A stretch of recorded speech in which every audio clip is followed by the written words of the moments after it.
Gautama, he was attempting to cross a small river which was known as Niranjana. Suddenly he realized the pointlessness of everything that he's been doing. All this physical torture that he's been doing with himself. Suddenly he realized everything that he's looking for is right here. He's been desperately trying to go towards truth.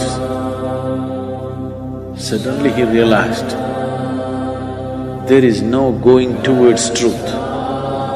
If you just open up, it's right here.